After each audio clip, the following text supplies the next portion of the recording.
ఈ రోజే డౌన్లోడ్ చేయండి. మీ ఫేవరెట్ షోస్ చూడండి. అలా చూడకు. ఎందుకు వచ్చామో చెప్పు. ఇక్కడి నుంచి చూస్తే గుడి చాలా అందంగా కనిపిస్తుందని ఆ రామలక్ష్మిని ఇక్కడికి తీసుకొస్తాం. ఇక్కడ నిలబెడతాము. నువ్వు దాన్ని వెనక నుంచి తోసేయాలి. చచ్చిపోతుందేమోనే. ఈ ఎత్తు నుంచి తోసేస్తే చావరు. కాళ్ళు చేతులు విరుగుతాయి. ఎలాగో అవిటిదవుతుంది కాబట్టి ఉద్యోగం చేయలేదు. ఇంట్లోనే ఓ మూలన పడుంటుంది. అబ్బబ్బా అబ్బబ్బా, ఇంత చిన్న బుర్రలో ఇన్ని తెలివితేటలు ఎలా వచ్చాయమ్మా? ఏముంది, జనరల్ గా అందరూ బి పాజిటివ్ అంటుంటారు. నేను బి నెగటివ్ అంటుంటాను. అంతే తేడా. కరెక్టే. రామలక్ష్మికి మనం ఎంత చెప్పినా వినిపించుకోవట్లేదు కదా. దానికి ప్రాణాలన్నా లెక్కలేదు, మొగుడు చస్తాడన్నా లెక్క చేయట్లేదు. దాని మౌనానది మూర్ఖంగా పోతుంది తప్ప మన గురించి అస్సలు పట్టించుకోవట్లేదు. అలాంటి దానికి కాళ్ళు చేతులు విరిగితే గాని దానికి రాదు. రామలక్ష్మిని ఇక్కడ నిలబెట్టే బాధ్యత నాది. వెనక నుంచి పరిగెత్తుకుంటూ వచ్చి తోసే బాధ్యత మాత్రం మీదే. అదేదో నువ్వే తోయొచ్చు కదా. కడుపుతో ఉన్నాను, నేనెలా పరిగెడతాను? పాయింటే, నేనే తొయ్యాలి. సరే, ప్లాన్ రిహార్సల్ చేద్దామా? ఎలా? పదండి, నేను చెప్తాను.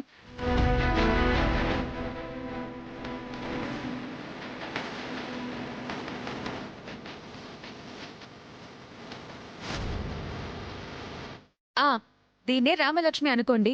మీరు అక్కడి నుంచి పరిగెత్తుకుంటూ వచ్చి దీన్ని తోసేయండి. అలాగే. సరే, కొంచెం దూరం వెళ్ళండి. అత్తయ్య, మీరు గనక ఇది సక్సెస్ చేశారంటే మనం అనుకున్నది అనుకున్నట్టు అయిపోయినట్టే. చూస్తూ ఉండు, ఎంత స్పీడ్గా వస్తానో. Okay, ready? 1 2 3.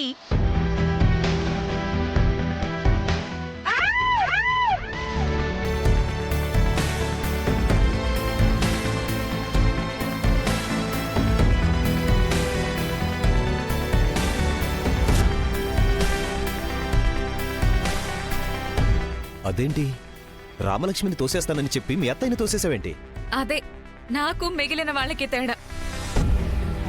రామలక్ష్మిని తోసేస్తే అది చక్రాల కుర్చీలో కూర్చుని మరీ డ్యూటీ చేస్తుంది.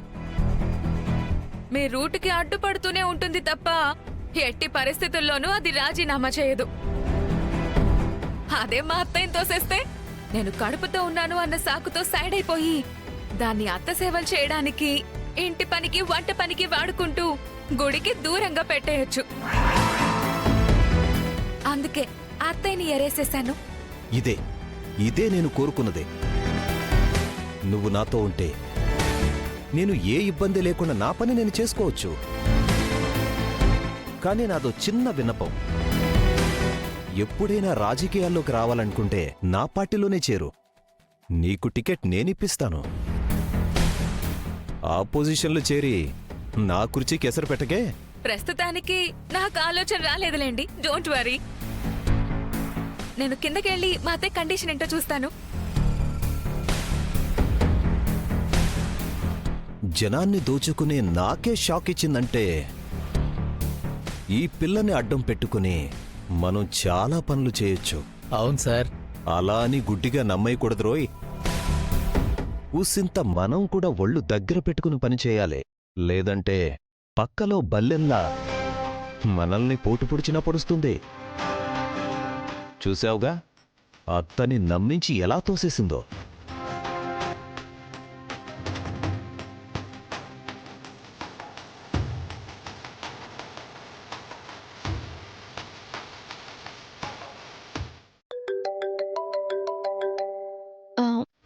ఆద్య, 1 సెకండ్. సార్. రామా, ఇందాక నువ్వు ఆ నెంబర్కి డయల్ చేసి మాట్లాడావు కదా, ఆ నెంబర్ పట్టుకుని నేను డీటెయిల్స్ ఎంక్వైరీ చేశాను. ఏమైనా తెలిసిందా సార్? ఎవరు వాళ్ళు? అది ఫేక్ ప్రొఫైల్తో తీసుకున్న నెంబర్ రామా. ఫేకా? ఆ ప్రొఫైల్ ఉన్న క్యాండిడేట్ కూడా చనిపోయి చాలా రోజులవుతుంది. ఫోటో మార్ఫింగ్లు, ఫోర్జరీలతో దేశంలో చాలా మంది దొంగలు చలామణి అవుతున్నారు. ఇప్పుడు ఈ సిమ్ ఎవరు వాడుతున్నారో తెలుసుకోవడం చాలా కష్టంగా ఉంది రామా. ఒక గుడినే మోయించేసి ఊరినే మోసం చేస్తున్నాడు. చచ్చిపోయిన వాడు ఒక ఫేక్ ప్రొఫైల్తో సిమ్ తీసుకోవడం పెద్ద పనేం కాదు సార్. ఇప్పుడు వాడిని పట్టుకోవడం ఎలాగా? ఒక ప్రయత్నం చేశాం, ఫెయిల్ అయింది. అప్పుడే అలసిపోకూడదు సార్. వాడు ఎక్కడున్నా పట్టుకొని తీరుదాం. సరే ఇప్పుడు నువ్వు ఎక్కడున్నావు? నేను ఆద్యతో పాటు ఒక ముఖ్యమైన పని మీద వచ్చాను సార్. ముఖ్యమైన పనా? ఏంటది? వచ్చాక చెప్తాను సార్. రామా, నా హెల్ప్ ఏమైనా కావాలా? ఇక్కడ ఆల్రెడీ ఒక హీరో ఉన్నాడు సార్. రెండో హీరో వస్తే ఇక్కడ స్క్రీన్ ప్లేస్ చాలా తక్కువైపోతుంది. సో మీరు ఓ, శ్రీను బ్రో ఉన్నాడా?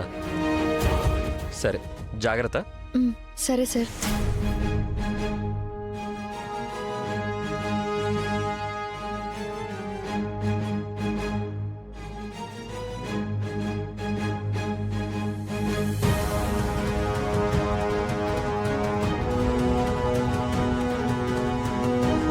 పిని పిని పిని పిని ఏంటే ఎందుకంత కంగారుగా ఉన్నావు? ఆస్తి వాళ్ళకి తిరిగి ఇవ్వకపోతే నాన్నని తీసుకొచ్చి ఇంట్లో నిలబెట్టి అందరి ముందు నేను చేసిన కుట్రంతా బయట పెట్టేస్తానని బెదిరిస్తుందా ఆద్య. అందుకని అందుకని అందుకని ఆ, ఈ ఆస్తి తిరిగి రాసి చేద్దాం. ఏయ్, నోర్ముయ్. ఈ ఆస్తి కోసం ఎన్ని కలలు కన్నానే. మీ బాబాయ్తో ఎన్నోసార్లు తన్నులు తిన్నాను. ఇప్పుడు నీకు సమస్య వచ్చిందని ఆస్తిని తిరిగి అప్పగించేమంటావేంటి? నీకేమన్నా పిచ్చా? అది కాదు పిన్ని. ఇప్పుడు వాళ్ళ నాన్నని తీసుకొచ్చి పెద్దనాన్న ముందు నిలబడితే నన్నేం చేస్తారో నీకు తెలుసు కదా. ఇంట్లో నుంచి తన్ని తరిమేస్తారు అంతేగా. వెళ్ళిపో. మళ్ళీ మంచి టైం చూసుకుని ఇంకొక నాటకం మొదలు పెడదాం. అంత అవకాశం కూడా ఇస్తారనుకుంటున్నావా? లేకపోతే ఇంకేం చేస్తారే? నన్ను ముక్కలు ముక్కలుగా నరికేస్తారు. అయితే చచ్చిపో. అంతేగాని ఆస్తి కాదు కదా, అందులో చిల్లి గవ్వ కూడా ఇవ్వను. పిన్ని పిన్ని ప్లీజ్ పిన్ని. ఏంటి చెప్పు. నువ్వు గతం మర్చిపోతున్నావు. ఏం మర్చిపోలేదు. ఈ ఆస్తి మీ చేతికి రావడానికి కారణం నేను. చూడు, నువ్వు ఆ రోజు సలహా ఇచ్చావు. మేము బ్లాక్మెయిల్ చేసి ఆస్తి రాయించుకున్నాం. అది కాదనట్లేదు. దానికి కావాలంటే చెప్పు, నీకు 10వ పరకో ఇస్తాను. అంతేగాని నీ కారణంగా ఆస్తి వచ్చేసింది కదా అని ఆస్తి మొత్తం తిరిగి ఇచ్చేస్తానా ఏంటి? మరీ నేనేమంత పిచ్చిదాన్ని కాదు. అది కాదు పిన్ని. ఇక జీవితంలో నేను సీనుబాబుని కలుసుకోలేను. ఇంటికొచ్చి నేను కళ్ళు లేవని ఆడిన నాటకం, నాన్న చచ్చిపోయాడని ఆడిన నాటకం, ఇవన్నీ గనుక బయటపడిపోతే పెద్దనాన్న నన్ను ఒక్క క్షణం కూడా క్షమించడు. ఇంతవరకు నేను చేసిన శ్రమ అంతా బూడిదలో పోసిన పన్నీర్ అయిపోతుంది పిన్ని. బూడిదలో పోసిన పన్నీర్ అయితే నాకేంటి, జీవితంతో నీకు కన్నీరు మిగిలితే నాకేంటి? పిన్ని పిన్ని ప్లీజ్ పిన్ని, నా మాట విని పిన్ని. నాకు శ్రీనుబాబుకి పెళ్ళైన తర్వాత నేను ఎలాగైనా ఇంట్లోనే ఉంటాను కదా. ఎలాగైనా సరే మళ్ళీ ఎలాగైనా సరే ఈ ఆస్తి నీకు తిరిగి వచ్చేలా చేస్తాను. మ్మ్.